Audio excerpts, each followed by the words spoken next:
우리 주님 가르쳐 준 기도로 함께 기도하시겠습니다. 하늘에 계신 우리 아버지, 아버지의 이름을 거룩하게 하시며 아버지의 나라가 오게 하시며 아버지의 뜻이 하늘에서와 같이 땅에서도 이루어지게 하소서. 오늘 우리에게 일용할 양식을 주시고 우리가 우리에게 잘못한 사람을 용서하여 준 것 같이 우리 죄를 용서하여 주시고 우리를 시험에 빠지지 않게 하시고 악에서 구하소서. 나라와 권능과 영광이 영원히 아버지의 것입니다. 아멘.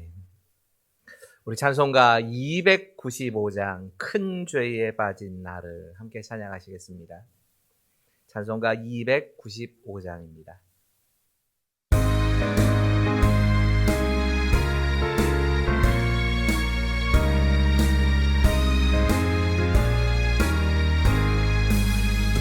큰 죄에 빠진 나를 주 예수 건지사 그 넓은 품에 다시 품으시는 은혜는 저 바다보다 깊고 저 하늘보다 높다.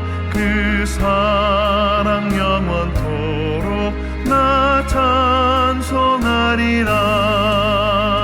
날로 더욱 귀하다. 날로 더욱 귀하다. 한이 없이 넓은 우리 주의 사랑. 날로 더욱 귀하다. 옛날에 유대 땅에 주 예수 다닐 때 그 은혜 받으려고 큰 물이 모였네. 눈 먼 자 병든 자를 다 고쳐주셨으니 나 같은 죄인까지 은혜 받도다. 날로 더욱 귀하다. 날로 더욱 귀하다. 한이 없이 넓은 우리 주의 사랑. 날로 더욱 귀하다.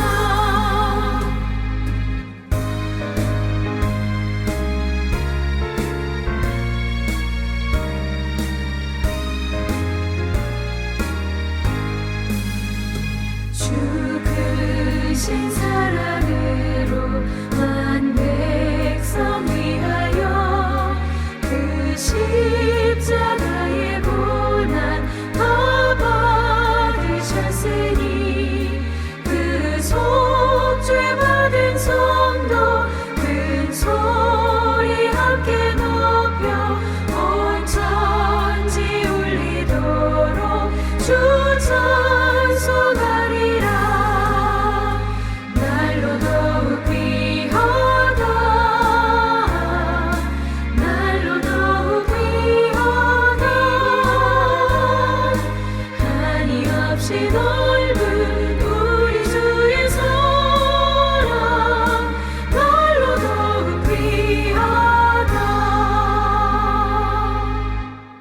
이 시간 우리에게 주신 하나님 말씀은 출애굽기 6장 16절부터 25절까지의 말씀입니다. 좀 절수가 긴데 저와 여러분이 한 절씩 교독하시도록 하겠습니다. 16절부터 25절까지의 말씀입니다. 제가 먼저 읽습니다. 레위의 아들들의 이름은 그들의 족보대로 이러하니 게르손과 고핫과 무라리요. 레위의 나이는 137세였으며 게르손의 아들들은 그들의 가족대로 림니와 시므이요. 고핫의 아들들은 아므람과 이스알과 헤브론과 우시엘이요. 고핫의 나이는 133세였으며 무라리의 아들들은 마흘리와 무시니 이들은 그들의 족보대로 레위의 족장이요. 아므람은 그들의 아버지의 누이 요게벳을 아내로 맞이하였고 그는 아론과 모세를 낳았으며 아브람의 나이는 137세였으며 이스라엘의 아들들은 고라와 네벡과 시그리요. 우시엘의 아들들은 미사엘과 엘사반과 시드리요. 아론은 암미나답의 딸 나손의 누이 엘리세바를 아내로 맞이하였고 그는 나답과 아비후와 엘르아살과 이다마를 낳았으며 고라의 아들들은 아실과 엘가나와 아비아삽이니 이들은 고라 사람의 족장이요 아론의 아들 엘르아살은 부드엘의 딸 중에서 아내를 맞이하였고 그는 비느하스를 낳았으니 이들은 레위 사람의 조상을 따라 가족의 어른들이라. 아멘. 창세기 49장에는 소위 우리가 잘 아는 야곱의 축복이라고 하는 말씀이 증거가 됩니다. 야곱이 그의 아들들을 향하여서 앞으로의 인생은 이렇게 살아라. 그리고 그 아들들의 인생에 대해서 평가하면서 때로는 축복하기도 하고 교훈하기도 하는 그 메시지를 담고 있는 게 창세기 49장입니다. 정확하게 말하자면 요셉과 그리고 요셉의 두 아들들을 포함해서 14명에 대해서 축복을 하기도 하고 경고를 하기도 하고 그리고 때로는 책망을 하기도 하는 이야기가 이 야곱의 소위 우리가 야곱의 축복이라고 부르는 창세기 49장의 이야기입니다. 그 중에서도 오늘 본문의 주인공이 되는 레위와 그의 자손들에 대하여서 예언을 한 내용들도 49장에 기록이 됩니다. 이 레위는 그의 형제인 시므온과 함께 야곱으로부터 강력한 경고를 듣게 됩니다. 사실 이 경고를 듣게 되는 게 시므온과 레위 입장에서는 좀 억울했을 겁니다. 한 가지 사건 때문이었습니다. 창세기 34장에 그의 누이인 디나가 세겜이라고 하는 족장의 아들에게 강간을 당하는 그 일을 처리하는 것 때문에 이 시므온과 레위는 아버지 야곱으로부터 축복이 아니라 마치 무슨 저주처럼 들리는 예언을 듣게 됩니다. 이 창세기 34장에는 좀 희한한 이야기가 실려 있습니다. 하란에서부터 돌아와서 가나안 땅에 머물게 되어진 야곱이 그 형인 에서를 만난 이후에 어딘가 가나안 땅에 정착을 해야 합니다. 그때 그는 20년 전에 떠나기 전에 하나님과 약속했던 베델로 가지 않습니다. 하나님과 약속을 했다면 베델 땅에 가서 그곳에 정착을 해야 할 텐데 거기 가지 않습니다. 또 그의 형과도 약속을 했습니다. 그의 형과 약속을 했다면 세일로 가서 그의 형과 함께 살아야 되는데 이 약속도 지키지 않습니다. 엉뚱하게도 그는 세겜이라고 하는 장소에 거주하고 그곳에 자리를 내리기로 결정을 해버리고 합니다. 그는 세겜의 자리를 잡게 됩니다. 그러던 와중에 그의 외동딸이었던 디나가 세겜족의 축제를 구경하러 갔다가 세겜족의 족장의 아들이었던 이름도 세겜입니다. 이 족장의 아들 그 사람과 만나게 되면서 강간을 당하는 끔찍한 일이 벌어진 겁니다. 이렇게 강간을 해놓고는 세겜족 족장의 아들인 이 세겜이라고 하는 사람이 자기 아버지 하몰과 함께 뻔뻔하게도 야곱을 찾아온 겁니다. 그 딸인 디나를 데려오지도 않았습니다. 데려오지 않았지만 그래도 디나가 마음에 들었는지 디나를 자신에게 시집을 보내달라고 내가 아내를 삼겠다고 이렇게 간청을 하는 겁니다. 사실 이건 야곱의 입장에서 참 처리하기도 곤란한 문제였을 겁니다. 마치 자신의 딸이 인질처럼 갇혀 있는 것처럼 보였고 이 문제를 해결할 만한 힘이 야곱에게 없었습니다. 이것도 저것도 하지 않던 상황에서 야곱의 아들들이 양을 치다가 다 돌아오게 됩니다. 그 돌아와 봤더니 너무 놀라기도 하고 화가 나는 겁니다. 그 가운데서도 디나의 직접적인 친형제들이었던 의붓 형제들도 같이 있었으니까 친형제들이었던 시므온과 레위가 꾀를 냅니다. 이걸 그대로 받아들일 수는 없다. 시므온과 레위는 적어도 이스라엘 백성과 통혼하려면 함께 혼인 관계를 맺으려고 하면 남자들이 다 할례를 받아야 한다. 그런 사람들과만 우리가 결혼을 할 수 있다라고 주장을 한 겁니다. 디나에게 마음이 정말 많이 빼앗겼는지 이 하몰이라고 하는 사람의 아들인 족장 아들이니까 제법 힘이 셌겠지요. 이 사람이 자신의 민족 사람들을 다 설득합니다. 민족의 남자들이 다 한꺼번에 할례를 받게 됩니다. 이 할례를 받고 모두가 괴로워하는 그런 때에 약간 할례 받은 지 3일 정도 지난 그때에 시몬과 레위가 그들의 종들과 함께 세겜족을 쳐들어가서 세겜족의 모든 남자들을 다 죽여버리고 심지어는 소의 뒤꿈치 힘줄을 끊었다고 하는 기록이 나올 만큼 아주 잔인하게 보복을 해버리는 겁니다. 바로 이 일에 대해서 야곱이 언급하면서 시몬과 레위는 이스라엘의 지도자가 되는 장자가 될 수 있는 권리를 잃어버렸다라고 말을 합니다. 여러분, 다른 사람을 해치는 사람은 하나님 나라에 쓰임 받기는 어렵습니다. 오해하지 마십시오. 구원을 받지 못했다는 얘기는 아닙니다. 구원을 받지 못한다는 뜻은 아닙니다. 하지만 하나님 나라의 지도력을 가지기 위해서 우리에게 꼭 필요한 것이 있다면 세상 사람들은 모두가 다 지도자가 되기 위해서 누군가를 짓밟고 올라서지만 하나님 나라의 지도자들은 그게 아니라 오히려 다른 사람을 유익하게 하는 사람들이기 때문에 다른 사람 해치는 사람은 하나님 나라의 지도자가 될 자격이 없다. 이렇게 말을 해버린 겁니다. 그래서 결국에는 야곱이 예언한 대로 이 시몬과 레위 지파는 이스라엘에서 흩어지게 됩니다.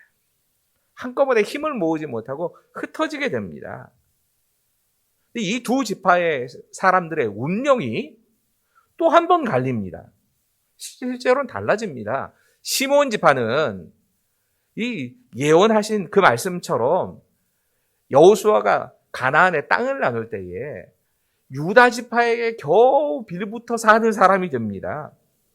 그래서 야곱의 예언처럼 흩어져 버린 게 맞습니다. 근데 레위 지파는 좀 달랐습니다. 그들도 흩어지긴 흩어졌습니다. 흩어지긴 흩어졌는데 그들이 흩어진 이유는 하나님을 보여주는 사람이 되기 위해서 그 백성들이 예배를 돕는 그런 역할을 감당하게 하기 위해서 하나님의 말씀과 하나님의 뜻이 무엇인가 이것을 알려주는 통로의 역할을 하기 위한 축복의 통로가 되어서 흩어집니다. 많은 성경학자들이 이렇게 레위와 시므온 지파의 운명이 달라지게 되어지는 가장 큰 이유로 레위 지파가 하나님의 편에 섰다는 것에 주목합니다. 그들이 하나님의 편에 서는 결단을 했고 하나님의 편에 서는 그 결단 때문에 하나님께서 이 레위 지파를 특별하게 이 시므온 지파와는 다르게 하나님이 사용하시는 그런 지파로 만들어 주셨다라고 대부분 다 그렇게 답을 달고 있고 그리고 우리도 이 부분 일정 부분 동의해야 합니다. 그런데 오늘 본문은 조금 다릅니다. 여러분, 오늘 본문에서 하나님은 이 레위 지파 가운데 특별히 모세와 아론, 그 중에서도 모세를 선택하셔서 이스라엘의 지도자로 삼으십니다. 이 족보를 보면서 우리가 좀 의문스럽게 생각해야 될 부분이 이겁니다. 어떻게 이 레위 지파가 하나님께 쓰임을 받게 되었을까? 레위 지파에 속한 모세가 이스라엘의 지도자가 되었을까? 더구나 모세에게는 그보다 나이가 적어도 2살 이상 형인 아론이 있습니다. 여러분, 아론이 장자입니다. 동서양을 다 막론하고 사실상 이 고대 사회에서는 장자가 모든 권한을 다 가지게 되어 있습니다. 리더가 됩니다. 그런데 하나님께서 모세를 아론보다 앞세워서 모세를 지도자로 삼고 아론은 모세의 대변인으로 삼으신 겁니다. 여러분, 이 모든 것의 답은 딱 한 가지밖에 없습니다. 하나님의 은혜입니다. 여러분, 시기적으로 좀 보셔야 합니다. 모세가 하나님께 선택을 받은 그때는 레위 지파가 결단을 하기 이전의 일입니다. 레위 지파가 결단했다, 하나님 편에 서기로 했다라고 하는 그 일은 이 모세와 아론의 손자의 격인되는 모세에게는 손자라고 하지만 아론의 직접 손자니까 이 자신의 형의 손자가 되는 비느하스의 때에 이런 일이 벌어집니다. 이스라엘 백성들이 광야 생활을 하는 동안에 이스라엘이 모압의 여인들에게 유혹을 받아서 모압의 여인들의 이 유혹에 넘어가 우상을 숭배하는 일이 벌어지고 이 일 때문에 하나님께서 전염병을 내리시지요. 이것 때문에 이스라엘 백성들이 여기저기서 죽어가는데 그 와중에도 이 족장에 해당되는 사람이 미디안의 여자인 고습이라고 하는 여자와 동침하는 모습을 이 모두가 다 회개해도 모자랄 판국에 이런 일이 벌어지니까 비느하스가 창을 들어서 이 고습이라고 하는 여자와 통관하고 있는 그 남자를 다 창으로 깨 죽여버립니다. 그리고 그 이후에 레위 사람들이 하나님의 편에 서기로 결단을 하고 그리고 그들이 모여오게 된 겁니다. 하나님의 징계의 도구로 레위 사람들이 비로소 쓰임받게 됩니다. 이때 결단합니다. 이때 하나님의 편에 서기로 레위 지파가 결단했다고 봐야 됩니다. 근데 모세는 이런 결단 이전에 하나님의 쓰임을 받은 겁니다. 분명히 저주받아 마땅할 지파, 아니 사실상 하나님의 저주를 받은 지파인 레위 지파 사람들인데 그 레위 지파 사람들이 이런 쓰임을 받았다는 겁니다. 답은 하나밖에 없습니다. 하나님의 은혜 때문입니다. 모세가 쓰임받은 유일한 이유가 있다면 이건 다 하나님의 은혜 때문입니다. 오늘 본문과 관련해서 우리가 많이 알고 있는 한 가지 책이 생각이 났습니다. 소위 말하는 가게에 흐르는 저주라고 하는 그런 이름으로 쓰였던 이 메릴린 히키라고 하는 여성분, 여자분이 쓰신 가게에 흐르는 저주를 끊어야 산다라는 책이 있지요. 기독교인들에게 많이 읽혔습니다. 굉장히 많은 분들이 이 책을 읽기도 하고 또 이 책을 또 성경 공부 교재로 사용하시기도 하고 뭐 이런 분들이 계셨습니다. 그러다 보니까 그래, 우리가 조상 때로부터 받은 그 저주가 지금까지도 우리에게 영향을 미치는구나 하는 생각을 크리스찬들 가운데 가지고 계신 분들이 생각보다 많습니다. 여러분, 이 책에 미국 최고의 명문가 가운데 하나로 꼽히고 있는 케네디 가문의 이야기가 실려 있습니다. 이 메릴린 히키는 미국의 그 케네디 대통령의 형이었던 조셉 케네디 2세가 2차 세계대전 당시에 비행기 사고로 죽었다 하는 이야기부터 시작을 해서 케네디 대통령이 암살된 사실, 그리고 케네디 대통령의 동생인 로버트 케네디, 이 법무장관이었는데 형의 뒤를 이어서 대통령이 되려고 출마했던 사람입니다. 그도 암살당했다는 이야기를 합니다. 그 후에도 이 가문에서만 7명의 사람들이 이렇게 비명 행사를 하는 이런 일들을 쭉 소개를 합니다. 그러면서 이 이야기를 어떤 이야기에 갖다 붙이냐면 바로 이 가문을 일으켜 세웠다고 하는 조셉 케네디, 그러니까 이 케네디 대통령의 아버지의 이야기를 끄집어내가지고 이걸 설명을 하려고 합니다. 조셉 케네디는 영국의 대사였습니다. 나름대로 열심히 공부도 하고 엘리트였던 사람인 거겠지요. 당시에 미국이 여러 술 때문에 이곳저곳에서 사건, 사고가 하도 많이 나다 보니까 미국의 의회가 술에 대한 금주령을 발표합니다. 법으로 제정합니다. 그러다 보니까 어느 그 순간에 이 금주령의 효과가 나타났는지 사건, 사고가 많이 줄어들었다고 합니다. 그리고 금주령 때문에 오히려 마피아가 형성되는 그런 그 상황이 와서 뭐 술을 안 마시는 게 아니니까요. 이게 더 폐해가 많다 그래서 금주령을 폐지하는 그런 결정을 나중에 내리게 됩니다. 영국의 대사로 가 있던 이 조셉 케네디가 뭐 고위 공직자였으니까 정보가 빨리 알았던 말이지요. 영국에서 잔뜩 술을 사다가 미국의 이 뉴욕항 바로 그 앞에 있는 공해, 미국 그 함대가 미국이 다스리는 곳이 아니라 그냥 공해라고 하는 미국의 영토가 아닌 그런 곳에다가 큰 배에다가 술을 잔뜩 실어다 놓고 금주령이 곧 풀린다 할 때까지 술이 잔뜩 실려져 있는 배를 거기다 띄워놨답니다. 금주령이 풀리자마자 영국에서 들어온 그 술들을 갑작스럽게 다 그 뉴욕항으로 들여와가지고는 그 술들을 비싼 가격에다 팔았고 이것 때문에 어마어마한 양의 부를 축적했다는 겁니다. 실제로 그랬답니다. 이건 뭐 역사적으로는 사실이니까. 문제는 그 술 때문에 100만 명의 가정이 깨졌다. 이게 뭐 메릴린 히키의 주장이니까 실제인지 가짜인지는 모르겠어요. 근데 아무튼 100만 가정이 깨졌다고 그녀는 주장합니다. 그리고 이렇게 번 돈을 가지고 대통령이 되고 정치인이 되었다는 겁니다. 그리고 결국에는 그의 4남매와 그리고 그의 손주들 3명까지 정말 그 가문에서는 가장 똑똑하고 엘리트라고 할 만한 사람들이 비운의 죽음을 당하게 되는 이유가 되었다.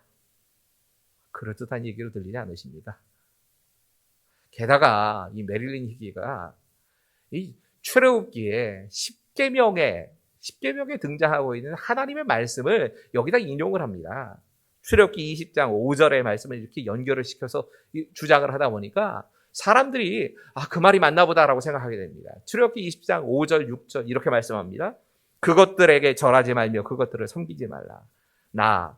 내 하나님 여호와는 질투하는 하나님인즉 나를 미워하는 자의 죄를 갚되 아버지로부터 아들에게로 3, 4대까지 이르게 하거니와 나를 사랑하고 내 계명을 지키는 자에게는 1000대까지 은혜를 베푸느니라. 이렇게 얘기하는 겁니다. 봐라. 나를 미워하는 자의 죄는 아버지로부터 아들까지 3, 4대까지 이르게 하신다고 하시지 않았느냐. 좀 이게 이상한 말씀입니다. 두 가지에서 이상합니다. 먼저는 이 말씀은 분명하게 우상숭배에 대한 말씀입니다. 여기에 한정지어서 봐야 될 말씀이 맞습니다. 이걸 하나님이 싫어하시는 모든 죄에다가 다 적용을 시키는 것 자체도 문제가 있습니다. 또 가게에 흐르는 저주가 있다. 이걸 주장하는데 분명히 하나님께서는 심판하시는 분이라고 하는 건 맞습니다. 하지만 동시에 우리는 유대교에 속한 사람들이 아니고 예수 그리스도 안에 속한 사람들입니다. 율법의 모든 저주는 예수 그리스도의 십자가를 통해서 해결이 됐습니다. 이미 해결된 겁니다. 복음은 우리의 모든 저주를 무효 이렇게 선언하는 겁니다. 우린 율법의 저주 아래 있는 사람들이 아니라 복음 안에 하나님의 은혜 안에 거하는 사람들입니다. 이미 여러분 성경을 통해서 하나님은 이런 새로운 이 시대와 새로운 언약에 대해서 계속 말씀해 주셨습니다. 이 새 언약을 말씀하는 대표적인 말씀이 예레미야서 31장에 등장하지요. 그 31장 우리 잘 아는 31절, 33절 바로 그 직전에 이런 말씀이 같이 기록이 됩니다. 이건 같이 한번 읽겠습니다. 같이 읽지요. 시작. 그때 그들이 말하기를 다시는 아버지가 신포도를 먹었으므로 아들들의 이가 시다하지 아니하겠고 신포도를 먹는 자마다 그가 이가 신 것 같이 누구나 자기의 죄악으로 말미암아 죽으리라. 여러분 이 말씀은 이어지는 말씀과 같이 본다면 누구도 그 부모의 죄 때문에 그 자식이 죽는 일은 없게 하시겠다고 하는 말씀입니다. 부모가 저주를 받았기 때문에 그것 때문에 자식에게까지 영향을 끼치는 일이 없을 것이라고 새로운 언약이 이미 우리에게 세워졌습니다. 우린 저주 안에 있는 사람들이 아닙니다. 우린 은혜 아래에 있습니다. 오늘은 기도하시면서요. 말씀을 잡고 기도하시면서 혹시라도 나의 조상의 어떤 문제 때문에 내가 지금 이런 어려움을 겪고 있는 것 아닌가라는 이런 생각과 또 이런 저주, 이런 말들에 대해서 이제 대항하고 끊어버리는 예수 그리스도의 보혈로 끊어버린 기도를 하십시오. 이미 우리하고 상관없는 겁니다. 끊어버릴 필요도 사실 없습니다. 그런 거 할 필요도 사실 없지만 그저 우리가 예수 그리스도 안에 속해 있다고 하는 이 사실에 대해서 믿음으로 받아들이는 기도를 하십시오. 더 나아가서 우리는 다음 세대를 위해서 기도하시지요. 이 땅의 교육의 시스템을 위해서 좀 기도해 주십시오. 우리 자녀들이 참 인성이 황폐해지고 있는 그런 때인데 특히나 이 코로나 때문에 완전히 교육 시스템 자체가 무너지는 게 아닌가 싶을 정도로 참 어려움을 겪고 있는데 이런 시대에 하나님 우리 자녀들이 하나님의 말씀으로 기도로 바르게 세워질 수 있도록 주님 도와주십시오. 어려서부터 하나님을 사랑하는 것을 배우게 가정에서부터 이것을 배우게 하여 주십시오.